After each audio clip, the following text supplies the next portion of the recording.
Om Swastiastu, kita ketemu lagi dalam ngobrol buku.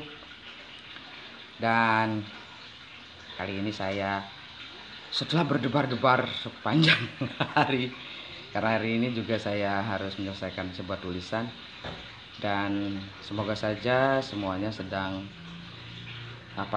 berusaha mengatasi kejenuhan dan percaya bahwa pandemi ini akan berlalu ya.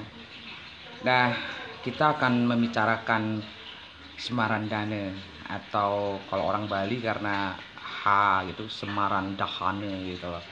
Dan kita tahu bahwa ini selalu saya kalau ngupas soal buku, maksud saya buku dalam tanda kutip mediumnya. Kalau dulu kan lontar, kalau sekarang kan kertas. Nah, Semarandane ini dalam seni pertunjukan kita tahu ada legong yang sangat terkenal, Semarandane. Itu legong style sabe ya. Jadi almarhum yang saya hormati Gongka Sabe ya, itu pernah menampilkan, beliau langsung yang menjadi pelatihnya pada festival legong keraton dulu, gagasan Yayasan Walter Spies ketika saya masih magang. Maksud saya ketika saya masih menjadi penulis di Bali Post. Jadi pada saat itu saya diminta untuk menulis khusus tentang legong di halaman Bali Post, di halaman kultur namanya. Luar biasa sekali legong Semarandana itu, dan itu dengan teknik tarian yang menurut saya sangat meditatif. Semarandane ini sebenarnya sebuah kisah yang tidak main-main sebenarnya, karena dia meskipun ada kesan dia mengisahkan tentang Semararati, tetapi sebenarnya kalau versi Indonesia, versi Nusantara kita, itu versi Bali terutama, ini akan mengungkapkan sebuah perbedaan yang jelas dengan yang kalau di India itu kan ada seorang begawan penulis yang luar biasa juga yang namanya Kalidasa, yang juga mempunyai penulisan cerita berjudul Kumara Sambawa, tetapi sangat beda. Begitu pula tradisi pemujaan Gana ya. Kan kapan hari itu ada banyak sekali sedang tren orang membeli membeli patung-patung Ganesha. Saya juga mau mengucapkan selamat ulang tahun buat Mbak Ana. Salam buat seluruh keluarga di sana dan semoga bahagia. Khusus sekarang hari ini saya ngebahas Semaradana. Nah, kenapa saya membahas Semaradana ini? Karena kisah Semaradana ini kalau di Bali Kameswara ini disebut dengan Kamanjaya, dan Ratih ya tetap Ratih. Terus kita tahu bahwa ini besar sekali mempengaruhi terutama pada kita saat upacara potong gigi. Jadi ruatan ini yang saya maksudkan bagaimana sastra, distribusi teks sastra ini tidak hanya langsung ke seni pertunjukan ya, Semaradana juga langsung ke seni pertunjukan legong, tetapi juga Semaradana ini mempengaruhi cara salah satu upacara di Bali itu pada saat mepedamel, pada saat potong gigi. Meskipun teks lagunya yang digunakan saat potong gigi itu mepandes, potong gigi, nanti mesange, terserah ya namanya, itu tidak diambil dari teksnya lontar Semarandana, tetapi justru diambil dari bahasa Kawi Bali. Sudah mulai, jika Anda pernah memperhatikan proses mempedamel ketika anak-anak kita duduk, itu persis seperti proses inisiasi melewati akil balik. Jadi ini salah satu ruatan sebenarnya, salah satu model inisiasi dari ketika mereka sudah tumbuh jakun, kemudian menstruasi yang pertama. Boleh saya Damu Bening nanti bisa dilihat di watching party. Pagi ini saya memang lebih mendahului karena kemarin juga nggak sempat. Ini sedang nyoba internet, karena di internet di tempat saya ini terus-terusan jebol. Nanti bisa saya ulang siarannya di watching party. Jadi perhatikan, kalau Anda mendengarkan ketika ada orang mempedamel di Bali, itu akan menyanyikan lagu, dan ini biasanya pedandu istri, ide resi itu akan menyanyikannya ketika dengan kain bebali. Ada kain bebali yang diisi gambar tentang Semararati. Lagunya itu justru tidak memakai bahasa Kawi Kuna, sebenarnya memakai bahasa Kawi Bali.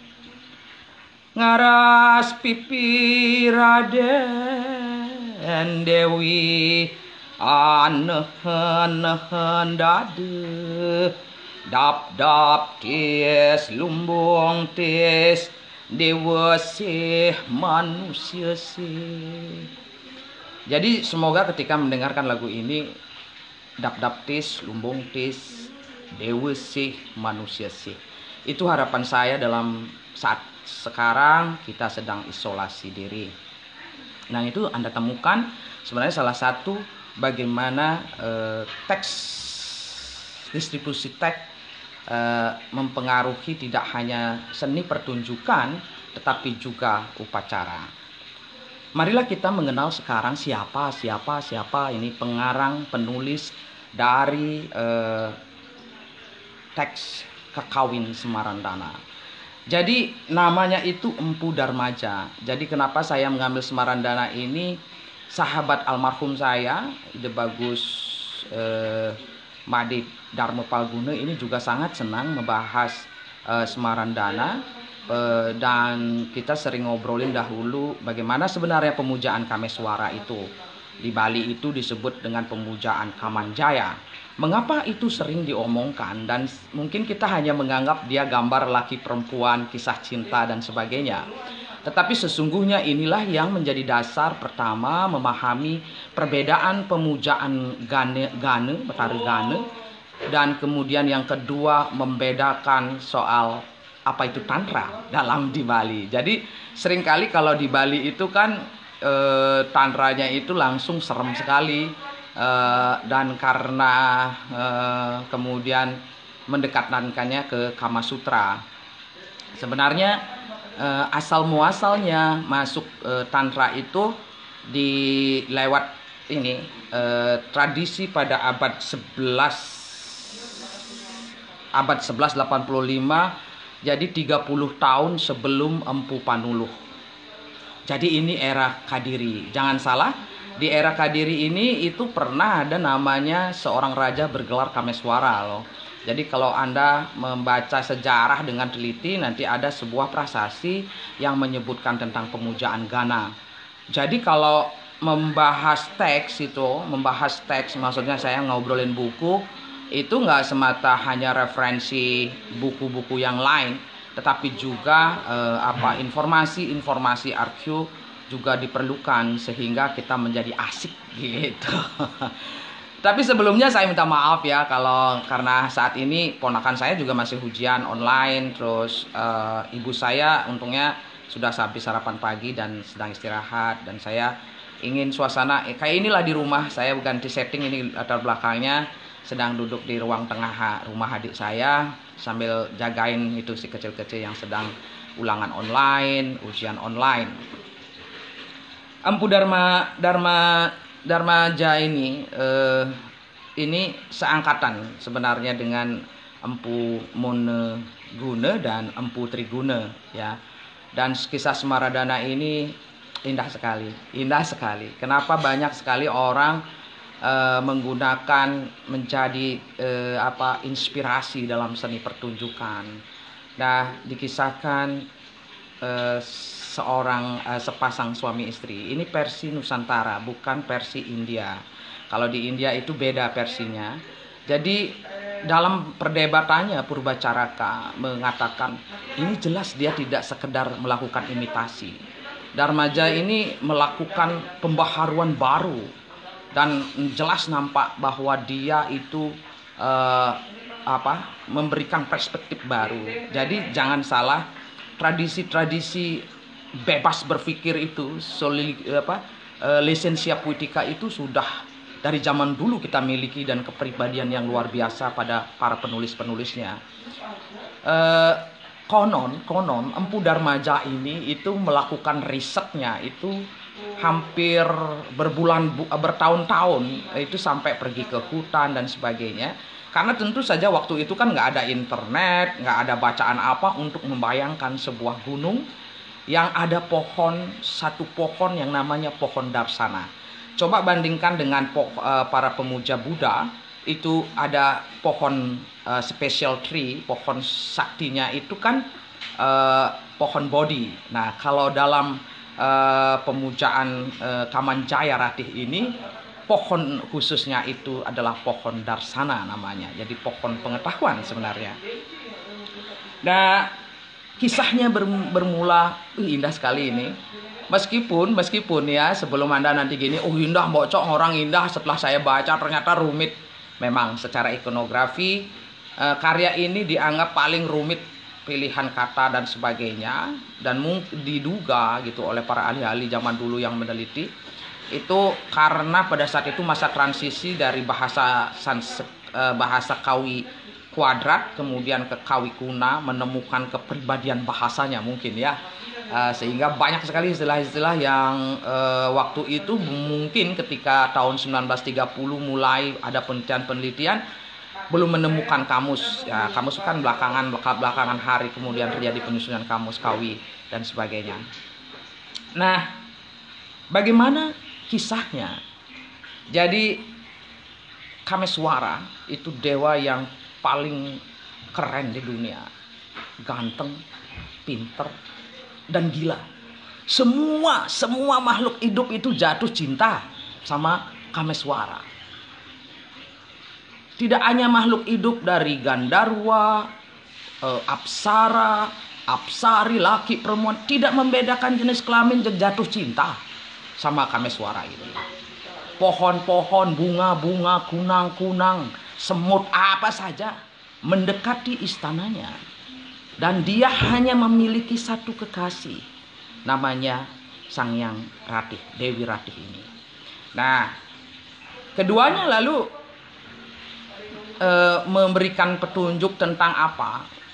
Salah satu ciri dari awal peradaban.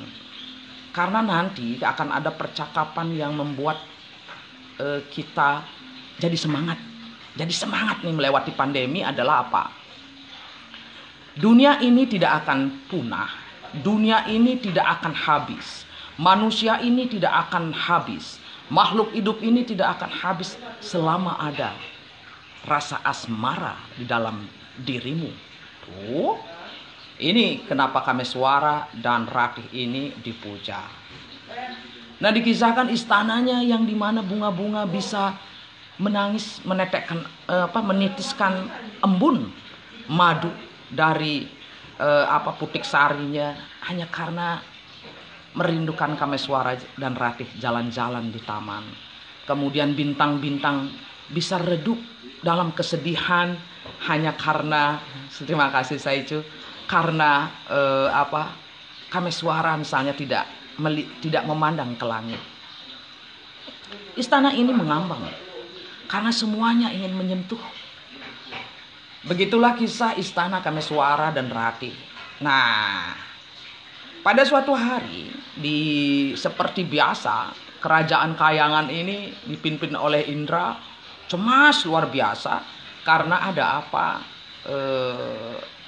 satu raksasa perpaduan Gandarwa dan sebagainya.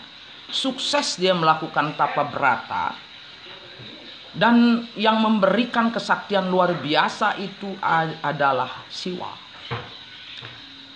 Dia itu tidak bisa dikalahkan oleh apapun, senjata apapun. Dia hanya bisa dikalahkan oleh keturunan Siwa.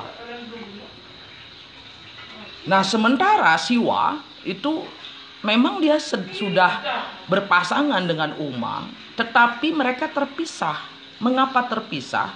Karena Siwa ini lebih sibuk bertapa sehingga tidak memiliki perasaan kama, perasaan birahi kepada Uma. Dan Uma dinikahinya itu hanya sebagai pasangan. Jadi dia menempati tempat yang lain. Nanti itu bisa dibedakan dalam versi Indianya, sangat berbeda. Nah, di sini di kisah teksnya yang dahulu ini saya pernah mendiskusikan dengan almarhum Gus Pal. Perbedaannya itu adalah kemungkinan, kata Gus Pal waktu itu, inilah awal kenapa kemudian kita memiliki Waraspati Tatul. Karena di dalam cerita Semarandana inilah, karangan Empu Darmaja inilah, munculnya figur Begawan Waraspati, salah satu penasehat di dunia kayangan itu. Indra cemas karena sang raksasa Gandarwa hebat itu niatnya apa? Kudeta terhadap kayangan. Karena merasa kayangan ini nggak ada kerjaannya. Orang manusia sudah baik, sudah rajin, juga menderita, sudah apa dan sebagainya, juga sakit-sakitan. Alah, sudahlah kita kudeta aja, kita ganti dengan sistem keraksasaan. Waraspati lalu menasehati Indra. Indra, ini kita harus cepat-cepat nih membujuk Betara Siwa agar mau melepas samadinya dan hidup berumah tangga baik-baik dengan Uma. Tapi siapa yang berani gitu? Siapa yang berani bahwa akan mendekati Siwa yang sedang bersamadi di bawah sepotong pohon, satu pohon namanya pohon Darsana. Bandingkan dengan Buddhis ya, satu pohon Bodhi ketika Buddha melakukan pertama paparan babaran dharmanya. Nah, Siwa ini meditasi dia di sana. Nah, Waraspati kemudian menjelaskan ada yang bisa sebenarnya membangunkan Siwa dari semadinya yang luar biasa itu. Siapa? Tanya Indra. Itu Kameswara gitu.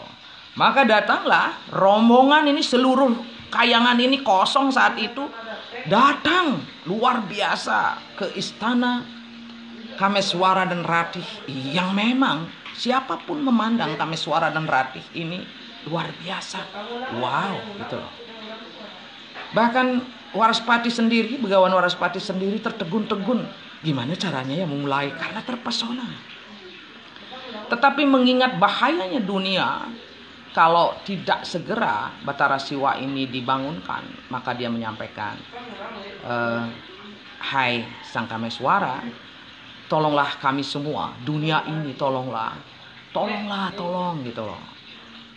Bangunkan tapanya, semadi tapanya Batara Siwa.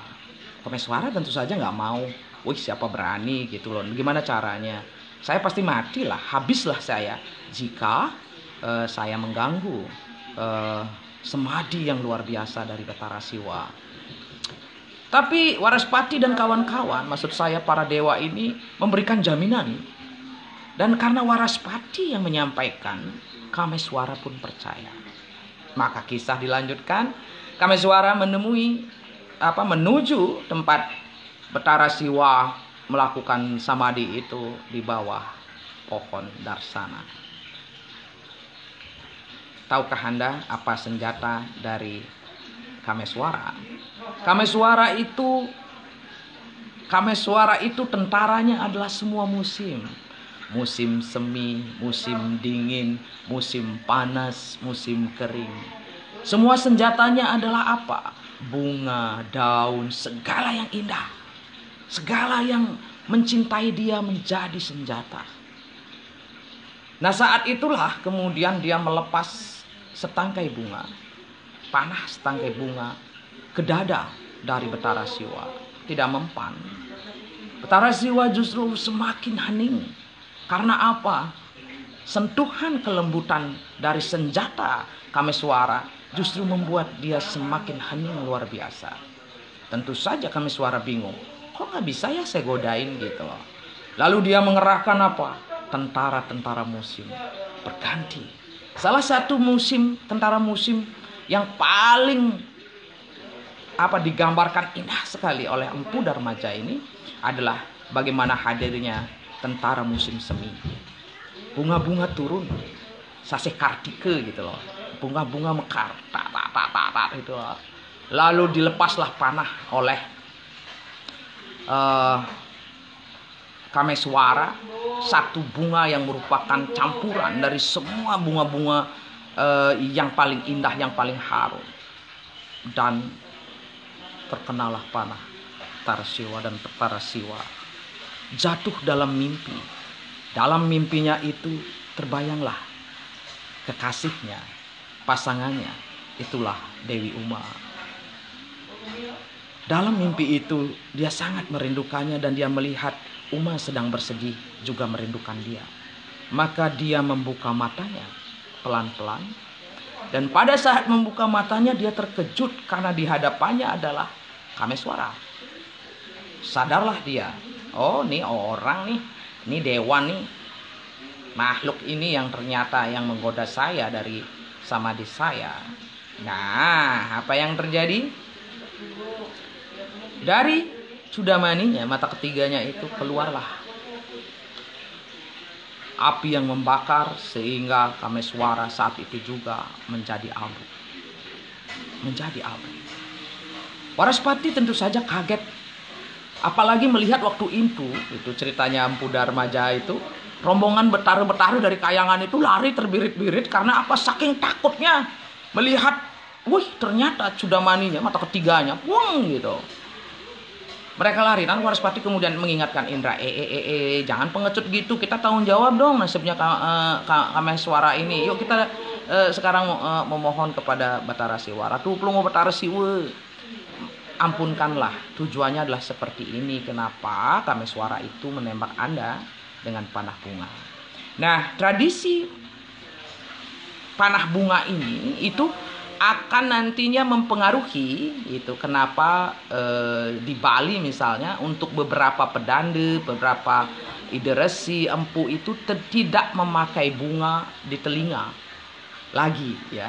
Karena itu mereka mengingat untuk menghormati agar jangan lagi memikirkan birahi dunia. Gitu sebenarnya di Bali, gitu caranya menerjemahkan. Beberapa ya, saya nggak tahu apakah semua pendeta tidak lagi memakai bunga di telinga, menyuntingkan bunga di telinga, karena itu akan mengingat bagaimana sebenarnya pengaruh dari cerita Empu Darmaja ini. Nah, kemudian Siwa bertanya, untuk apa mengganggu saya seperti ini? Nah, di sanalah Waraspati, Begawan Waraspati ini menceritakan bahwa bahaya sedang mengancam dunia, dan dunia ini akan punah. Makhluk hidup ini akan punah. Jadi karena apa? Bila manusia tidak memiliki, makhluk hidup ini tidak mempunyai birahi, tidak memiliki semara rati. Itu sebabnya kemudian Betara Siwa memaklumi permintaan Waraspati, sebab dialah yang memberikan sebenarnya kesaktian mandraguna kepada yang namanya Nila Rudraksa itu yang namanya raksasa itu. Nah, Kameswara yang sudah menjadi abu itu kemudian berinteraksi dalam mistik dengan istrinya Dewi Rati. Dewi Rati yang menunggu di rumah. Jadi perbedaannya, kalau di India Kameswara dengan Ratih inilah yang menggoda Batara Siwa. Kalau di versi Nusantara hanya Kamenjaya, ya, Kameswara aja yang mendatangi. Ratih menunggu di rumah dan termimpi-mimpi munculnya tentang tradisi membaca firasat. Lalu apa yang terjadi? Begawan Waraspati datang lalu menjelaskan bla bla bla bla. Wah, marah sekali Dewi Ratih. Kalian itu pakai membujuk-bujuk, menjamin, lalu untuk kepentingan kalian mengorbankan suami saya. Nah, lalu serius patah hatilah Dewi Ratih. Dan pada saat itulah kemudian dijelaskan oleh Waraspati, kamu bisa tetap bersatu gitu loh. Tapi Ratih mengatakan, bersatu gimana? Saya juga harus mati jadi abu. Saya tidak menginginkan yang namanya hidup itu tanpa tubuh. Nah, ini tanpa angge ini. Jadi terjadi perdebatan, yang namanya hidup itu apa? Dengan tubuh atau tanpa dengan tubuh? Wih, keren banget nih. Nah, tetapi akhirnya sepakatlah Dewi Ratih karena apa? Menyadari bahwa ini adalah untuk kepentingan dunia. Gitu. Nah, akhirnya Dewi Ratih menceburkan dirinya ke api dan menjadi debu juga. Nah, sekarang diceritakan bagaimana kelahiran dari Batara Gana. Jadi Uma akhirnya mengandung. Pada saat mengandung itulah salah satu Waraspati itu, Begawan Waraspati membawa kuda berkepala gajah yang merupakan peliharaannya Indra, dibawa menghadap Dewi Uma. Dan Dewi Uma saking terkejutnya, kok ada ya binatang kayak begini ini. Sungguh tercekam ingatannya melihat wajah dari kendaraan Indra ini. Nah, makanya di Bali ada keyakinan ya, bahkan di seluruh Indonesia, mungkin Nusantara ini, kalau orang hamil itu jangan melihat yang jelek-jelek, jangan melihat apa-apa yang tidak bagus, supaya jangan mempengaruhi wajah dari anak yang sedang dikandung. Lahirlah Gana. Nah, jadi kalau di India ini kan setelah lahirnya dia itu kan sempurna sebagai putra Siwa. Kalau di India nantinya baru dipenggal terus diganti kepalanya. Kalau dalam versi Bali, versi Darmaja, itu lahirnya dia sudah memang berkepala gajah. Nah, begitu juga mengenai retaknya gading itu sebenarnya berbeda juga dengan di India. Nah, lahirnya Gana, dan kemudian Gana masih kecil sudah diberikan senjata kapak oleh ayahnya, dan kemudian menemui sang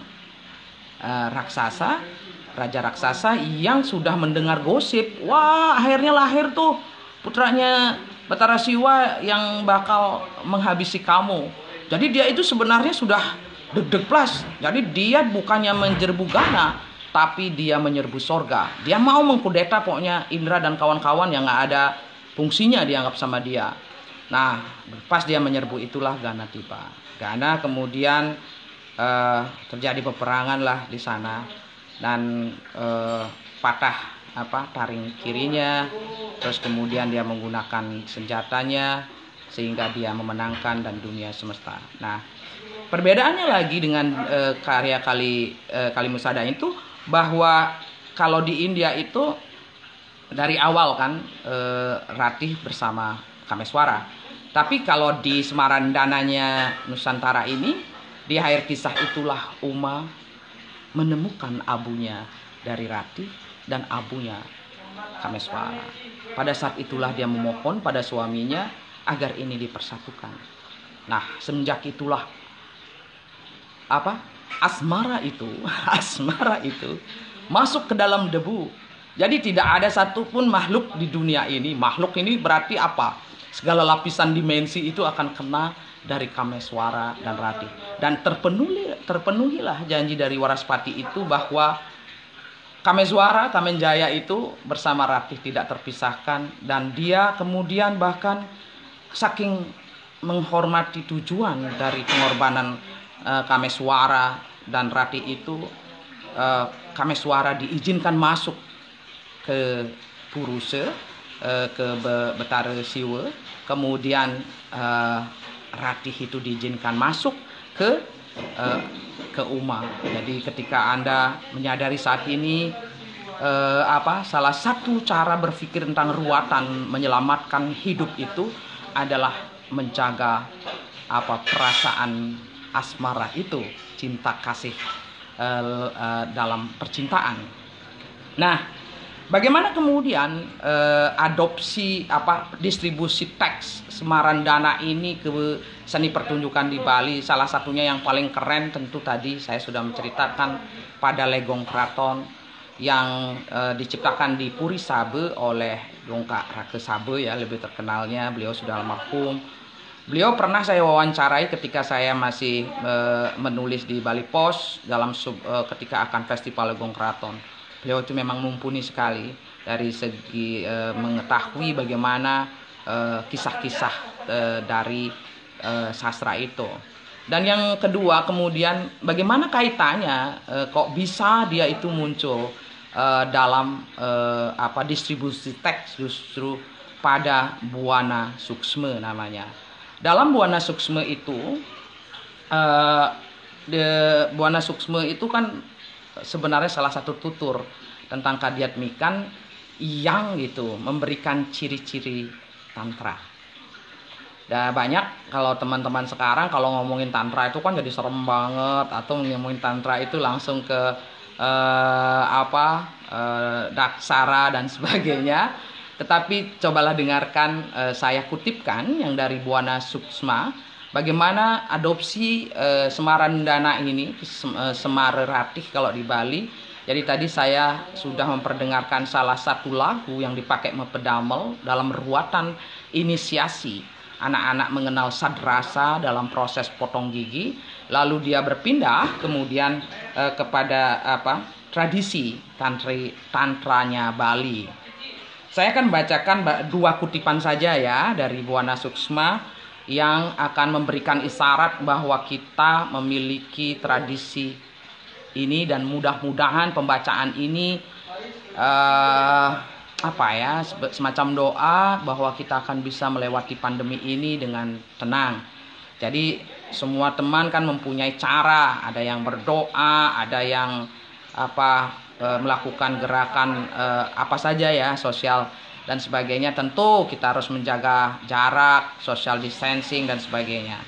Saya akan bacakan bagian Buana Suksma dan mudah-mudahan ini berguna buat Anda semua yang gandrung pada tantra. Asmara ngaran karep, tantra ngaran bayu, asmara ngaran sang yang kamen jaya. Amerta ngaran kameratih, tantra ngaran kameratih. Semara ngaran raditya, tantra ngaran sasangke, asmara ngaran layap, wakasang rasa tantra ngaran pertiwi, apah teja bayu akasa. Jadi ketika Anda berbicara dalam konteks tantra mengenai Semararati itu, maka asmara itu adalah utama. Tantra itu diartikan sebagai bayu. Asmara itu tiada lain, gitu loh. Sang Yang Kamenjaya. Terus tantra itu tiada lain, Kamarati. Kemudian asmara itu dialah sang matahari. Tantra itu dialah sang bulan.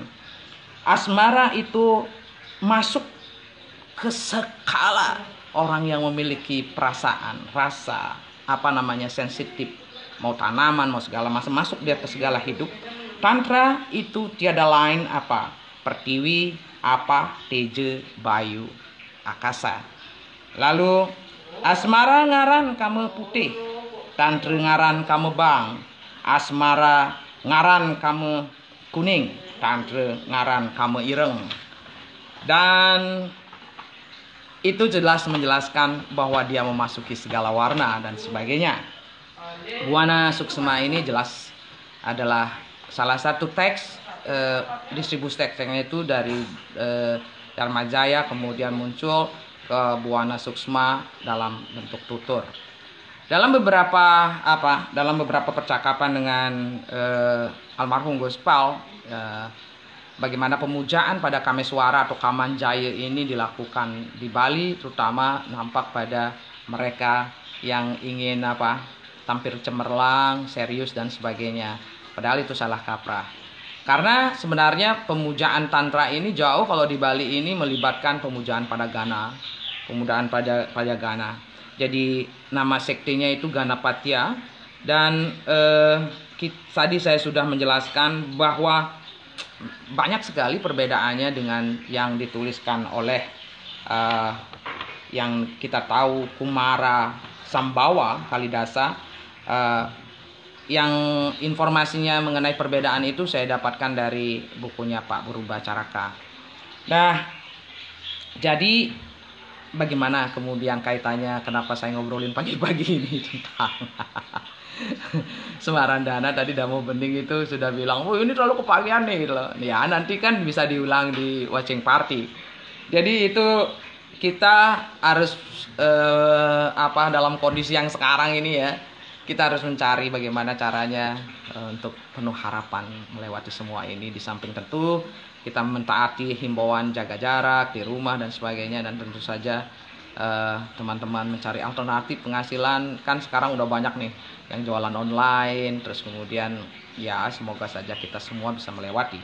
Tapi yang pasti karya yang saya bahas hari ini bermuara pada karya Empu Darmaja yang dalam prasasinya itu dimulai ditulis pada 1185. Itu merupakan kode juga dari adanya pemujaan Gana, dan kemudian ketika di Bali dia menjadi distribusi teksnya menjadi seni pertunjukan, terus kemudian muncul dalam tata krama bagian dari samadhi atau upacara yang meditatif pada orang-orang yang potong gigi pada pemujaan Semarerati, dan kemudian juga muncul dalam teks tutur Kadyatmikan mengenai tantra, yaitu pada termuat pada Buana Suksma.